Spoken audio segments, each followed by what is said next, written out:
It's my pleasure to introduce our next speaker, my friend and colleague, Dr. David Hanson, he's actually recently relocated to Hong Kong, where our first speaker is based, as well as myself. I've been here for 2.5 years. And you see one of David's creations from a number of years ago here. Actually, he also has a body, but today we've chosen to display him in his cyborgic form. And what David will explain a bit what our meat robot here is doing to help control the electronic robot. David's going to talk about the connection between AGI and character robotics, which you see a fairly funky example of right here. And then it will be sort of a themed session. After David, we'll have Dan Popa talking about some work related to David's Philip K. Dick android, which is another amazing looking character robot. So take it away, Dan. Thank you, Ben.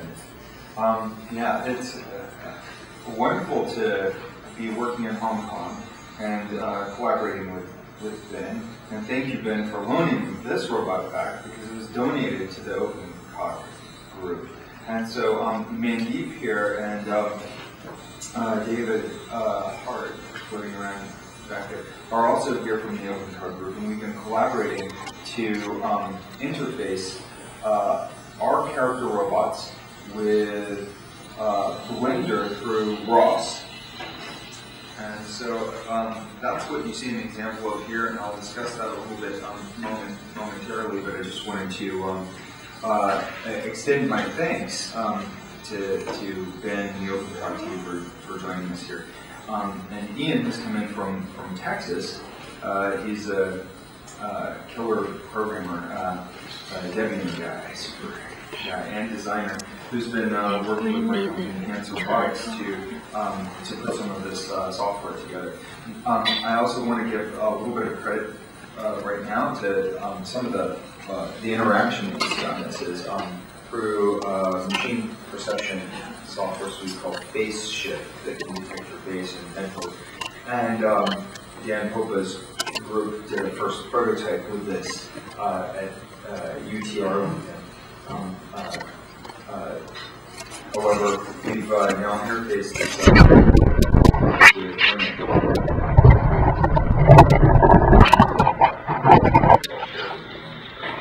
So my background is developing these little robots and also these human scale robots that they're intended to be hyper expressive. I consider it to be a kind of physically embodied computer animation, but it's a tactile kind of animation. You can touch the skin if you want to. After the talk, come up and touch the robot skin. We've been developing new materials that simulate human skin very nicely, which is useful for realistic facial expressions in robots, but also for doing things like respirator test fit maintenance, which we've been doing for the Centers for Disease Control in the United States. Let's see, I'll show a few examples of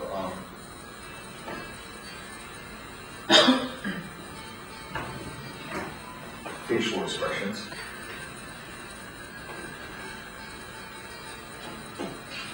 And we created a very realistic looking Einstein robot face that mounted on top of the Kais Tubo.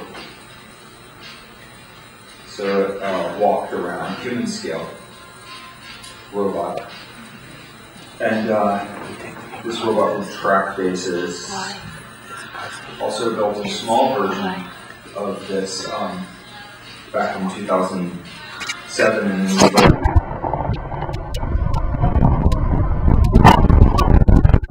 with the Open Cock group. So now I want to point out that these robots are not unique, because I'm sure you're familiar. Lots of humanoid robots run around and now can perform certain tasks like the Robotics Challenge. After that, we built that Einstein in 2000, Walking Einstein in 2005. There were several other examples of expressive face robots this one in Japan, bodies from Kawaii Industries. The face was built by Popa company out of Tokyo. And of course you're familiar with the DARPA Grand Challenge stuff, the Shaft robot, the Boston Dynamics Atlas robot, and so forth. So you have substantial capabilities coming along. Our vision, my vision, is to make these robots form human-like relationships, to become a new kind of human-computer interface. You combine that with the capabilities of other robot platforms, and then you may be able to interact with the world in a broader way. It goes across mere physical capabilities and moves into the kind of human-human relationships. So, I mean, of course, you can say, well, what kind of relationships? Well, you know, all kinds of relationships, from education to entertainment to therapy to consumer products. Now, it's not a far-fetched conjecture because robots serve in these ways today. They serve for medical education. They act as human patient simulators that can help save lives because they make doctors and medical technicians and nurses better prepared for interacting with the world. They also currently serve in entertainment applications and have for decades as theme park animatronics. Now, as trivial as that may seem, it brings wonder to people's lives. It makes you think what could happen next. It inspires science fiction, like Philip K. Dick,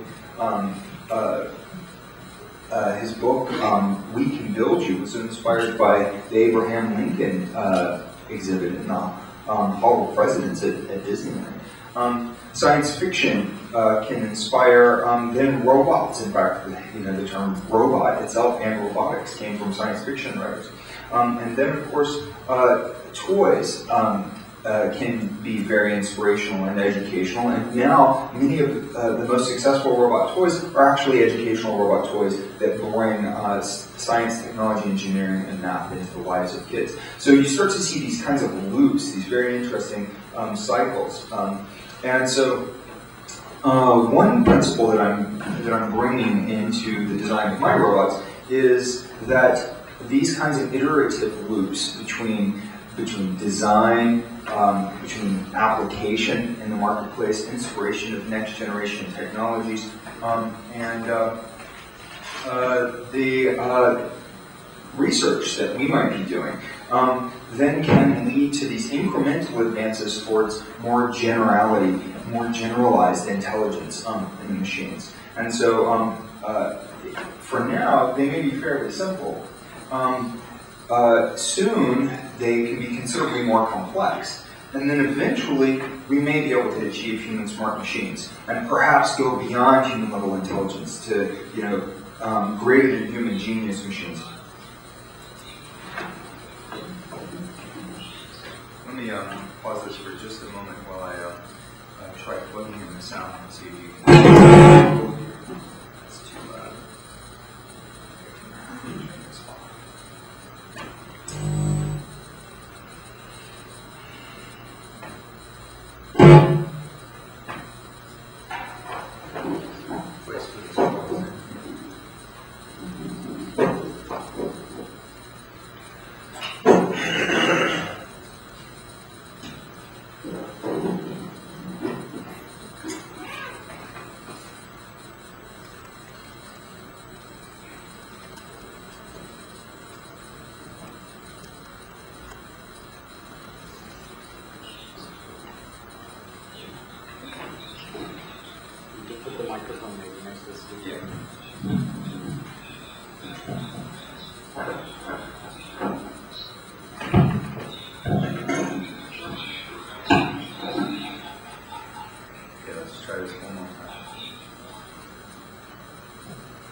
So don't worry, even if I evolve into Terminator, I'll still be nice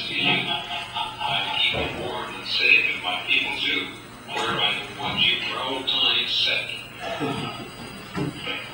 comforted. I'm very comforted now. I'm going to be part of his people mood. So there you have an example of some unstructured dialogue, a robot responding naturally to queries put to it. It's able to assemble sentences spontaneously from a corpus of Philip K. Dick's actual writings. And so it's a combination of theatrical display. It's not anything like human-like smart, and I think that it's important to acknowledge that. However, people do go into movies and don't expect the movie characters to be human-level smart necessarily. You know that you're suspending your disbelief. It's a willing suspension of disbelief. So what's interesting is it's an intersection between the craft of fiction and the reality of where we're at today with artificial intelligence, projecting a vision of what AI might be if we move it in the right direction. It can move towards AGI. And with that presentation to the human heart, then we can rally potentially more support and accelerate progress towards AGI. I'd like to show a useful application that was coupled with the Philip K. Dick android and the Einstein robot, as well as an airplane flying horizontally across the background on a pre-selected spot when it is right above the target. Does the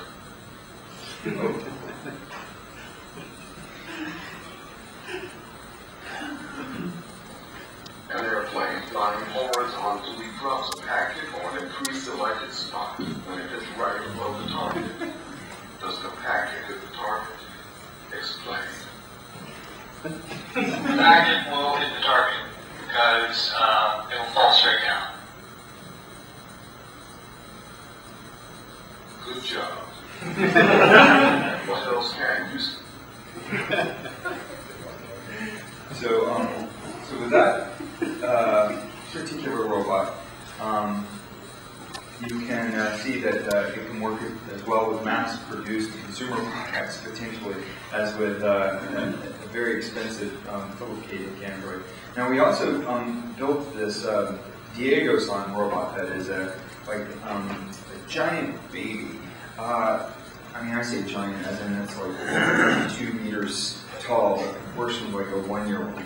Okay, and so it's a little unsettling, perhaps, but facial expressions are pretty lifelike. Even relative to the other robots that we've created. It's put on very effective robot body built by Kokoro company. So the body was built by Kokoro, and my team and I in Texas made the base of this particular android. At the Machine Perception Lab in the Institute for Neural Computation at UC San Diego, they're developing a software model of infant learning, a developmental psychology model. It's got a working memory and long-term memory. It has a facial expression detection. Generates the facial expressions based on the statistical data of how infants display facial expressions in various contexts. And then it explores the world. So it's got a fairly capable body with grasping hands, a lot of sensors. It's able to crawl around and explore the world. So so hopefully we'll see some results from their algorithms. I think they published a couple of papers on the results of Diego's interaction with the world. But the noted results hopefully we'll see soon. Also, I developed a robot for the University of Pisa. This one was called the FACE project. I named it Alice, but they just call her by the name FACE. And we used this robot in some autism therapy studies at the University of Messina. and with neurotypical kids and kids in the autism spectrum.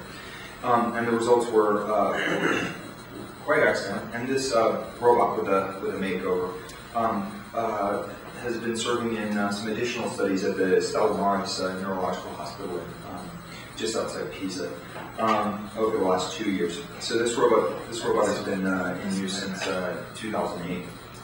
Very natural looking facial expressions. You can see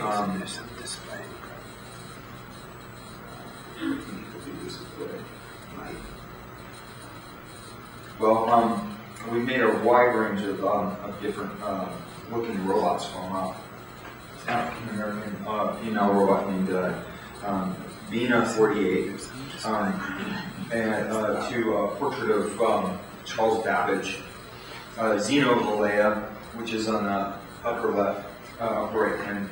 So Zeno Valea is actually the Philokiddic android in disguise. I wanted to show a new robot, so I put a prosthetic nose on the Philokiddic android and some eyebrows. This one was part of a cognitive robotics initiative called Indigo in the EU. And so it was a tour guide at the Museum of History in Athens. And it was a pretty ambitious project. However, what was missing was AGI. Unfortunately, in a lot of these kinds of interactions, we really need that general kind of intelligence to have a very satisfying long-term interaction. I don't think that it needs to be pure AGI. We don't have to go all the way. We can just do better, smarter machines with better theater as well, and make them more compelling. I'd like to show you a little bit about how I make the robots that I've made. So I consider this my technique to be inspired by integrative biology, where you have lots of systems that interoperate in super systems.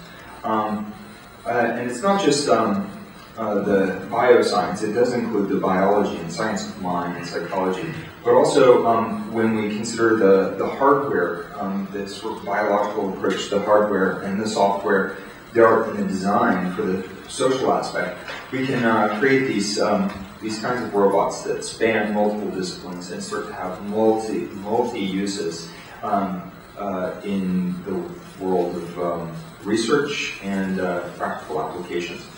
So we have cameras that can see faces, we integrate speech recognition, then of course we have an expressive face applied to the surface. What's kind of fun is that it goes beyond just these parts and pieces, and it becomes a real android, effectively, like one that's science fiction, physically embodied, and walking into our world.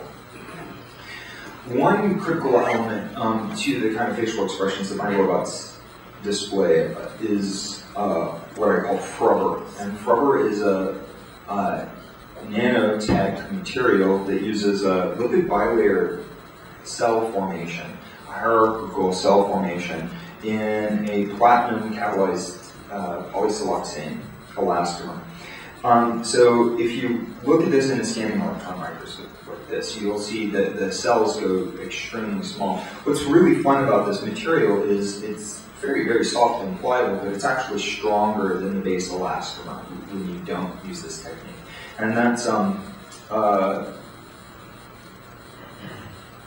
what allows us to generate these kinds of natural facial expressions that fold and yet retain their structural integrity under the conversational interaction.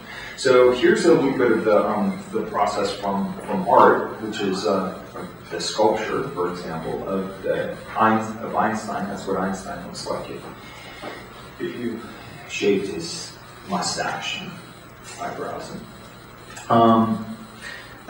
Through the mold making to the engineering of the facial expression substructures, and the casting of the rubber application to the mechanical structure, and then the animation by the software to interact with people. This slide is taken from a paper co-authored with Dan Popa and his students, and so I apologize for any redundancy with his presentation here. But these are the facial actions. We are able to simulate the actions of 48 distinct muscles in the human face with the motors. Now we're using bidirectional motors, so technically we're simulating in some cases 2 muscles or multiple muscle groups with a single motor, and that is a cheat in a way, because in the human face you can actuate those muscles simultaneously, then they kind of pull against each other, and you can see some tension in skin when that happens. However,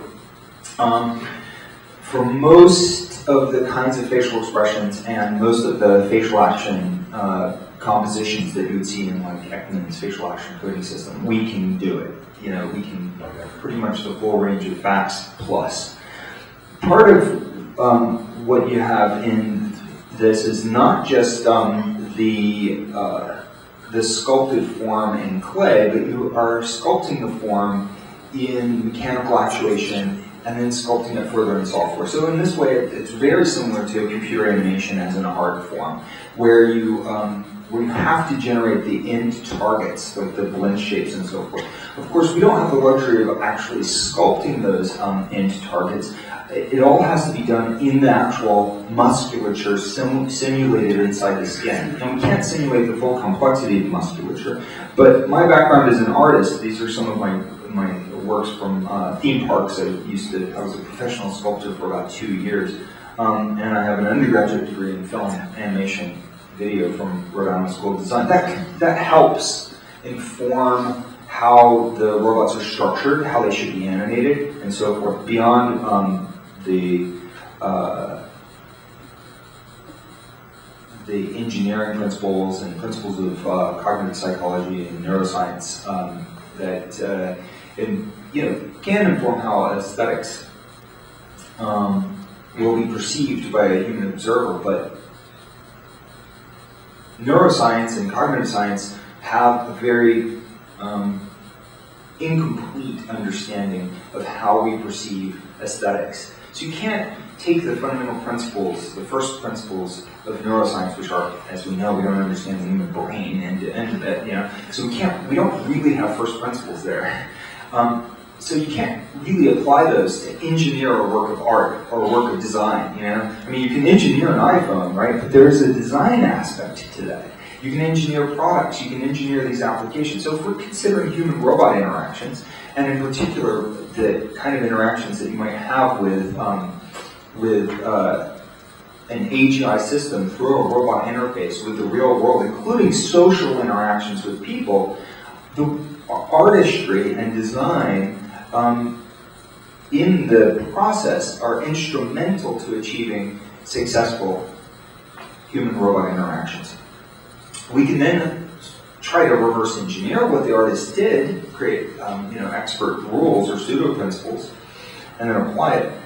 But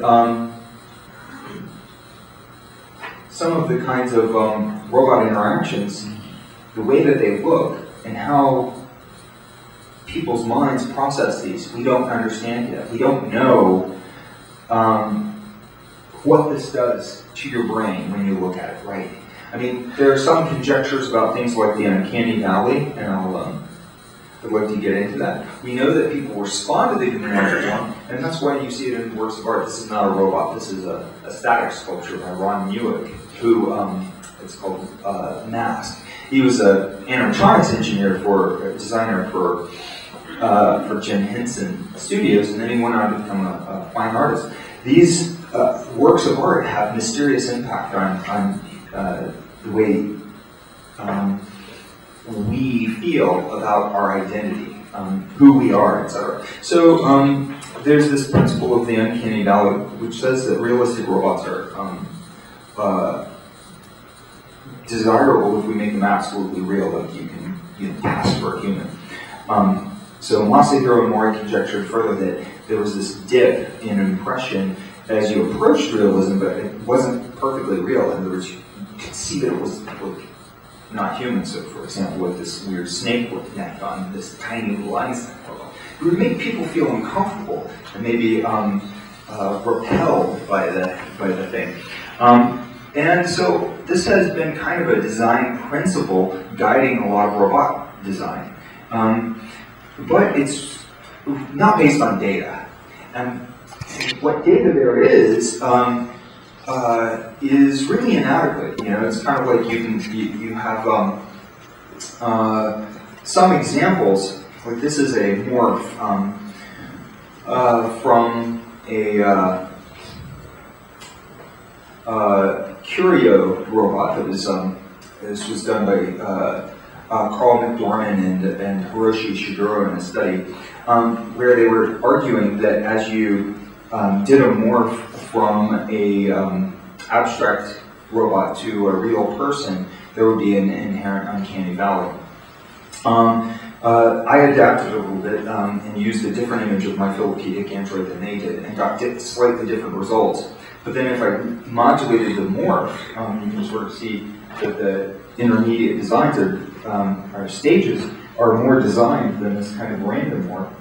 Then you have a different set of reactions. The test participants did not find it to be creepy. In other words, if you design it, if you tweak the design, you tune the design, then you can make it less creepy. You can also make it more creepy if you choose different design aesthetic examples. This also works with videos of robots, but nevertheless, sometimes it can be a little unsettling to see these robots. We don't know exactly why. Like the Diego-san, that's I don't know. It's beautiful. It speaks to my heart, and yet I even find it a little bit eerie. So have they studied how the perceived creepiness of robots depend on how creepy the people are who are looking at the robots? The creepy people perceive the robots as more or less creepy. There haven't been enough studies. We don't know how it works or why it works, but we can take the robots and put them into a setting and test how people react. So we can take simple empirical evidence to determine whether the design is actually working. You know. On the other hand, artists or directors, people in the arts industry have a pretty good intuition and can say, you know what, this particular character in this movie is not having the effect that I want. I want it more creepy, or I need it to be lovable, right? So you sort of tune it for the particular case. And so one thing that has come out of the University of Auckland. So Elizabeth Broadbent is a psychologist at the University of Auckland, and she did a study comparing human reaction to realistic faces versus not realistic faces or near realism. I mean, you would know that that's not actually a real face on the left, right? I mean, it's obviously a computer simulation of a face. This one is more abstract. It should be more like clearly out of the uncanny valley or whatnot. But the appeal and the trust goes towards the realism. The realism speaks to people. Higher realism effectively communicates more effectively. That's one of the reasons why if we look at masterpieces of art through the ages, it often is about this realistic depiction of the human-like form, or hyper-realism. This is an example of something that you know is not real, right? I mean, everybody would know that this is marble. But many of us might know, like, the period that it's from, it's Michelangelo's Pietà. I know a few details about it. But it speaks to people. I mean, people will weep when they look at this sometimes, and it's not in the uncanny valley. I mean, maybe it's a little creepy, right? I mean, it's like marble that kind of looks like a living being, and you know that it's not, but it can be very effective. In fact, it may be that if we can understand these things beyond intuition and move it into neuroscience, we may be able to engineer characters better. But that's going to take some time. For now, we just know people are wired to favor human-like characters, and that the more realistic it is, the more it communicates, the higher bandwidth of data gets across to people. It's a more intuitive form of human-computer interaction. So this may be worth the challenges. However, we don't know. People could be repelled by it. So the key is designing them well, and I think the only way to design them well is to experiment with it, keep iterating, diversifying, and exploring the design domain. So we have to, as we move into AGI, we have to consider things like social capabilities, creative imagination, the motivation of the robot, abilities to interact with the physical world. So the approach that we've been taking is to pursue these numerous vectors of intelligence and then see how we can integrate them and generalize them. We consider principles of human-like creativity, you know, like Da Vinci. We put these things into this software called Character Engine. This was a very crude kind of prototype developed iteratively through the years back in Texas that included some voice response, multiple dialogue engines informing unified speech output, lots of machine perception. In different prototypes we included saliency tracking and expression recognition and face tracking. And then, you know, motor output, dialogue models that would show different phases of dialogue, expository versus chat versus intro dialogue, all the different transitions. We integrated with the computer, the machine perception labs, face expression recognition software. Unfortunately, even as we were able to show really good demos, they weren't integrated into a unified platform, and it was very difficult to extend it. So now some of the work that we're beginning now brings these things together into a unified platform, plugs it in to ROS, uses sockets and various other techniques to communicate outside the world of ROS to things like in Windows, and a 0MQ messaging protocol defined under OpenCog that we're considering for communicating with other parts, and then works together with OpenCog to pursue the true deep AGI. So OpenCog is an artificial general intelligence framework and platform that is based at PolyU. These are some slides that Ben gave me for another presentation, and I just kind of cobbled them. Just to note that slide there, the picture of the book called Building Better Minds, to appear late 2013 on the next slide. Oh yeah. That book was published under a different title called Engineering General Intelligence. All right. So, but it now does exist. But I will mention that in my talk this afternoon. Good. So that book, different title. Same contents. But the OpenCog wiki is still there. Okay, good. So so it represents knowledge in multiple domains. Explicit knowledge representation. A lot of the parts and pieces for OpenCog, well, they don't come together to achieve AGI just yet. There are many aspects that you need to follow in Ben's talk this afternoon. You really should come back for that. But I just wanted to kind of show you some of the parts and pieces. It includes genetic algorithms. It includes natural language processing. It's pretty awesome. It includes control of video game characters.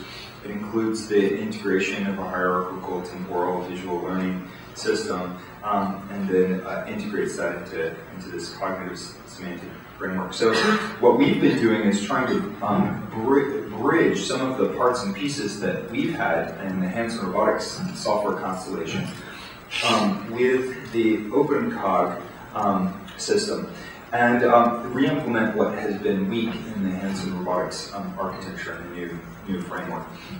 So one of the most exciting things to report is our Blender ROS bindings. Now Blender is computer animation software for, it's open source, it's kind of got the features of many commercial computer animation software packages. You can model in it, you can generate really nice looking animations. It's become quite sophisticated recently. And it's completely open source GPL. And that software then allows us to do certain things, like we can do character motion authoring that's a little bit more lifelike, the way that you would movie characters or game characters. You can find that as interactive animation within game rigs. You can do like pretty easy defined character full face tracking, inverse kinematics, expressions. You can do robot sensing because of the ROS binding. So then you also are able to do the ROS-based motor control. And then there's a Blender game engine ROS simulation package called Morse that's being used at multiple robot groups around the world. So you can do pretty sophisticated robotic simulation in Morse. So these are some of the parts that we've integrated in a preliminary way. There's more work to do, but it's a very exciting time. Also integrating with AGI projects like OpenCog in particular, and through OpenCog it's integrated with OpenSci, which is an emotional, psychological, urge-based cognitive model, and Cogbot. So we're also re-implementing some of the dialogue systems, and we're planning to use OpenDial and Jules, and so Ben and the OpenCog team have been working with OpenDial, and we've played with it just a little bit. So it's looking very promising, but we need to do more work in that space. I just want to point out that all of this development is open source, currently put on GitHub at github.com/Hanson Robotics. So feel free to go play with it, poke around, see how it relates to your work, and if it's useful, then consider it. I want to now let you have a minute to look at this demonstration. We've been testing on this particular platform that we call Skinless Robot Face. It's made for a customer, so we can't show it until that customer reveals it. So we've been testing it with the skin off and recording videos of it, and that's posted on YouTube with links through the GitHub, so you can take a look at some of that stuff. But this robot we can demonstrate. So right now, it's able to control some facial expressions. It's controlling head tracking. Right now, it's basically a telepresence robot. Effectively a telepresence robot. So if you have, when you have cameras on this thing and you have this robot in another room, then you can interact with somebody. Of course, our goal is to achieve complete autonomous control of the robot. So while you're looking at that, I'll just click through our next steps, which include taking more risks. We want to diversify and create more broadly. We want to build more robots. I've moved my operation substantially to Hong Kong, so we still have some presence in Texas. But I'm making my human-scale robots in Shenzhen. So I hope that the work that I've done is better because it helps you. That's my hope, is that this work helps the community and that we can then pull together a kind of bottom-up sort of Apollo program for super intelligent machines. So thank you very much. Yes, the robot movie. So let's have a little more of it.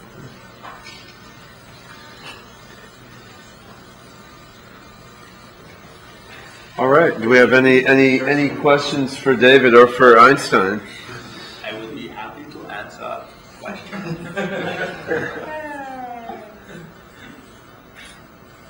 Stretch it out. Just laying back a little maybe. No, nobody likes a smart ass mom. The browse working? They do a bit. You can go sit next to it. Let's check out the video. So one thing that we're doing with this is integrating saliency tracking and face perception and face tracking, and so with some simple attention rules. I don't think we have that demo. Do we have that ready? No? Okay, so we won't show that one today. Question? Well, you made this answer to that, but you're doing your sort of direct manipulation or essentially procedural animation. That is, are you recognizing the nature of movement and expression and then actuating a developed animation that aligns with that, or is it more like puppetry where he's directly controlling parameters of the deformation? This particular one is just more like puppetry. I mean, it's just tracking his face actions and his head position. When we've used some expression recognition software, like the from the machine perception lab, now they have a spin-off, by the way. So they have a package. I think they just changed their name to Emotion, but they were called the Machine Perception Incorporated, Machine Perception Technologies Incorporated.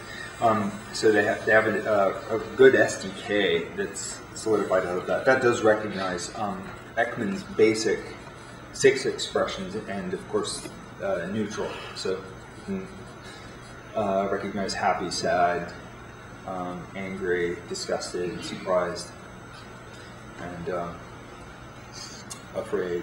So that's I think one of the big benefits, right, is to try and establish tool chain for working with this stuff. So, what this does give you is with Blender is the ability to, yeah, sure, you're puppeteering, but then you can record those performances and then assign them, labels, connect them into, an artificial intelligence infrastructure, even just like a dialogue planning system, even at first if it's just kind of like IVR on steroids, but it gives you this way to amplify the human response in that interaction with the relatively limited capabilities in some of the software that are there now. Yeah, one of the things that interests me in our collaboration going forward is taking what you get from puppeteering the robot in different contexts and using that as sort of unsupervised training data for an AI system to kind of learn the changes in state that the puppeteer is doing. I think that by the unsupervised training data you have the context and you also have the movement, and then the AI could learn a lot from that. Now, you can of course learn the same thing by looking at just video of people's faces moving, but it's a lot more direct if the AI can be fed what the robot face is actually doing, and then you're just leveraging a bunch of the kind of lower level processing software embodied in Face Shift or in comparable open source software. Well, I also I would like to give one more bit of credit. The Jules robot in the video was commissioned by the University of the West of England, and Chris Melwish is here today. I'm so glad, and he loaned me the little adapter to be able to share the video. So it's my contribution. Yeah. So thank you very much. Actually, one point I mentioned was you talked about the uncanny valley. Yeah. I've never really seen any evidence for it at all. The only experience we had was when we had one of your early robots, Eva. Yeah. Eva looked like a woman who'd been out on a very long, drunken evening. The day after is what, if you remember Eva. Yeah. And one of our guys said that when he came into the lab, he was on his own, and he would come in. And for the first couple of days when Eva was sort of stood there, just ahead, he found that a bit odd, but very, very quickly he got used to it. Mm-hmm. So I mean, Eva was particularly an interesting looking unit to begin with, but we're not really taking into account habituation. Right. Also, to look at the same thing, if you get someone who's disfigured, for example, yeah, you get habituate to that very, very quickly. So, as you say, it's about the evidence basis for the Mori valley. I think is really need looking at, because I've heard this in numerous talks where people sort of just take up this as if it's a given. Right. But actually, there's not much substance behind it. There's no evidence. Yeah. Well, it seems to me like that that it's a matter of design management. So with Eva, there were some unintended consequences. It was the first silicone rubber face made, and the formula wasn't really dialed in yet. And so the skin sort of delaminated it from its underlayers and created these like bubbles and wrinkles on the surface. And the surface was kind of porous, and so it discolored. It would gather dirt. So she had those problems that were, you know, unintended design flaws, right? Other robots may be, you know, they might have skin that's just too waxy, right? Or they might have expressions that deform the skin in a way that just doesn't line up with the way the human face moves. Or it's not as important to actually mimic the physiology of the face. What's important is that you're matching those trained receptors, the pattern recognizers in the brain that say this is a natural face that's human, it's warm, it's there, you know, certain characteristics of health. And also recognizers that seem to be hardwired in us for diseases, recognizing diseases, or asymmetries, like signs of perhaps genetic diseases, etc., or perhaps even signs that something's from another species, a near, like neighbor hominid, you know, that's not a human species, right? We may have evolved with a fear of being cannibalized by, you know.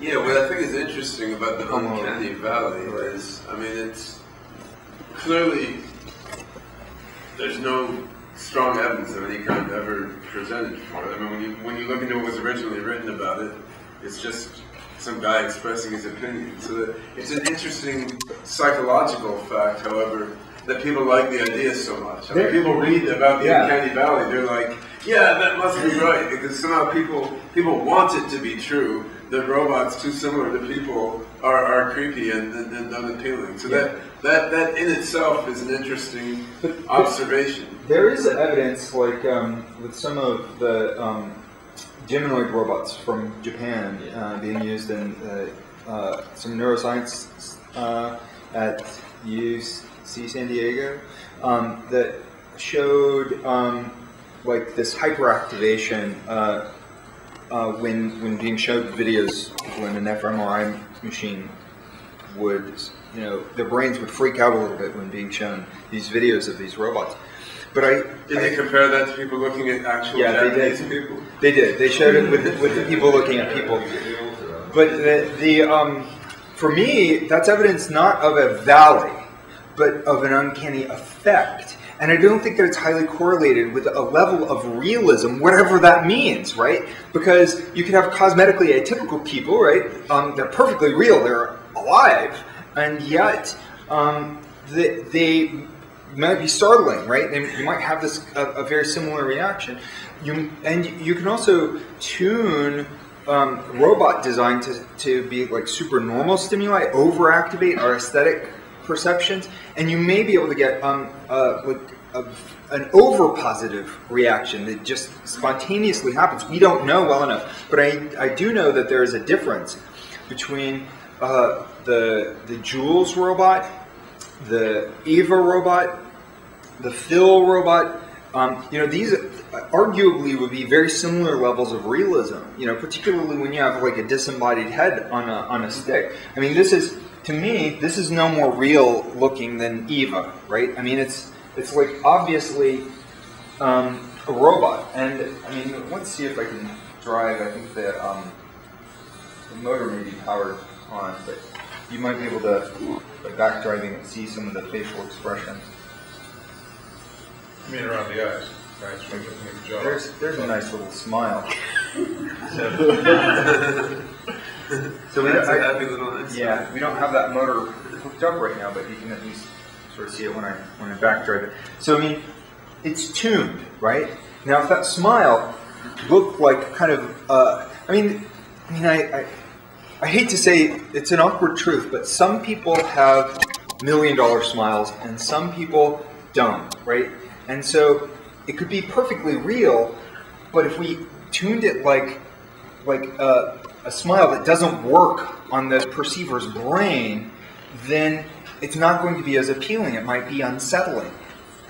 And so it's, I don't think it's realism. I think it's just entrainment on the human aesthetic perception system.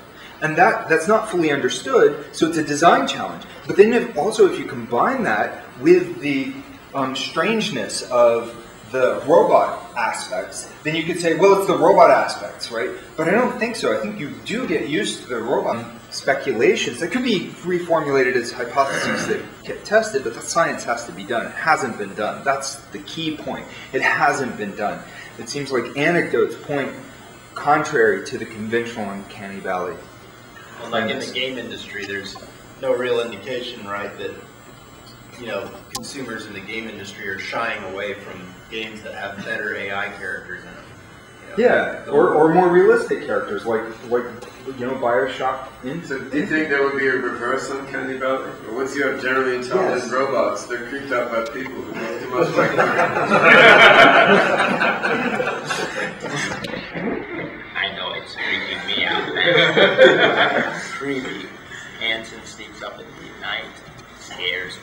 But I think Mark raised his hand with some recognition. Oh, he's seen the uncanny valley before. We came out with a life-size Elvis Presley and a chimpanzee, and these were all based on silicon technology. And we mass manufactured them, and we found out something really, really strange, and that is that a lot of people hate Elvis Presley on principle. And so it's just interesting to see the dynamics that basically you saw with that. But the uncanny valley in my particular profession, which is basically putting robots out there for entertainment, is that if a child screams when they see it move for the first time, bad sign. Okay, right? And the fact is that yes, the uncanny valley can in fact be more like a digital response rather than otherwise. I remember basically seeing a Pixar movie, the very first Toy Story, and there's this scene where you don't see, if you ever remember the first movie, you don't see any human faces until 3/4 of the way through, and then you see the young daughter of the neighbor.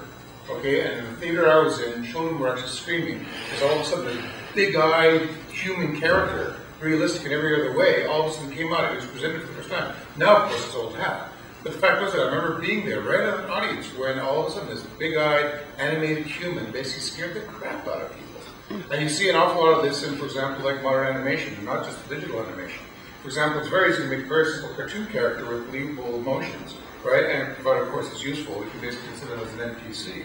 When you have robots that interact with human beings, what's fascinating is that they are usually graded on how fast you can run away from them. Okay? When we worked on large-scale humanoid robots, what we found is that any robot that can travel faster than 1.5 meters a second will automatically go from, oh, isn't that cute, to run away.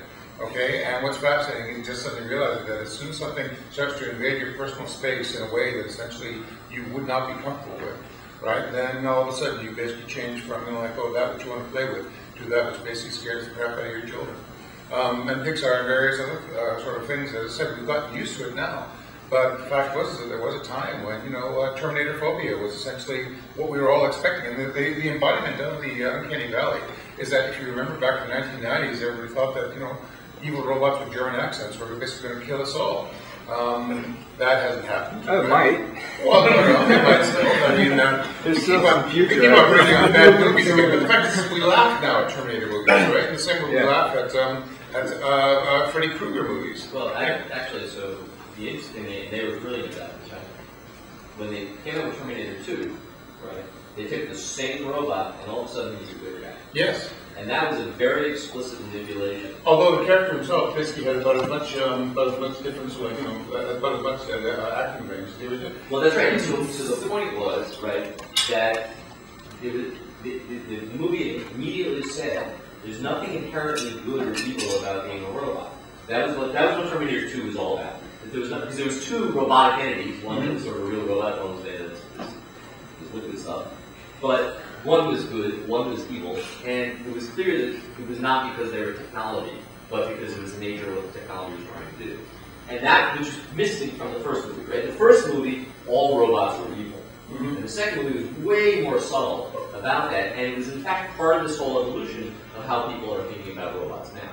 So in fact, one of the interesting things about the uncanny valley case, the entire cultural view of what robots are is now way different now than it was when those questions were first being asked. So that's just it. I mean, misnomer of a robot, I basically think is wrong. The only reason that we think this is a robot is because I can hear the servo scream, right? But the bottom line is that it's a character. Okay, in fact, this is it. Look at video games, look at movies, look at other ones. And there are two fundamental creatures out there that right now are basically challenging our human perception of what the uncanny valley is. And that's Christopher Walken and Keanu Reeves. I'm sorry, I've actually reviewed Christopher Walken. Basically, that's really interesting. And do you ever blink? He doesn't. The other thing, of course, is that take a look at Keanu Reeves. I mean, why does Keanu Reeves, why is Tom Cruise basically still very popular in American things? Because they basically have no expressions. They are quintessential everyman. You look at them and essentially you realize that basically you can empathize with them because they show absolutely no emotion to the incredible shit that they're currently going through. And you know, like Matrix, or you haven't seen the latest Tom Cruise movie. It's brilliant. They finally basically decided to, okay, don't act. You're just the vehicle that basically is going to be attacked by aliens. Okay? And what's really amazing is that you're watching all these really ugly aliens and you sit around and say, like, completely generated, they've got twice as much acting ability as Tom Cruise does. What's fascinating is suddenly realizing that characters are now becoming sort of like a catharsis that allows us to basically bring us into a character recognition and response. So what would that robot have to have so that all of a sudden we could engage in an appropriate response? You know, like asking me for directions to lunch, right? You know, I mean, that's the sort of thing you have to be able to maintain eye contact and a lot of things. But the fact is that it's a beautiful little sculpt. It's gorgeous. I like his hair especially, right? You know, and these are the sort of things that basically come to recognize in the toy industry. Yeah. And that is that what does it take not to define it as a robot, but what to define it as a character necessary for a purposeful human interaction. And what's funny is that computer screens, you can't do things like make a computer screen with a beautiful, helpful girl behind it because they're not realistic. You know, people who basically use TVs will do it, but children will ignore them. Whereas children love three-dimensional mechanisms like this. Right? They intuitively have an understanding that essentially it works. But there's a natural tendency in humankind to tend to distrust that which your child distrusts. Okay? If your dog barks at the mailman, do you really like it? I never met it, but you have children also who grow up with moving dolls through their whole life. But the thing was, I've been fortunate enough to see children basically playing with robots, robot dinosaurs, and otherwise for the first time. Right. And the fact is that an awful lot of the cases we recognize that the initial impressions basically make everything.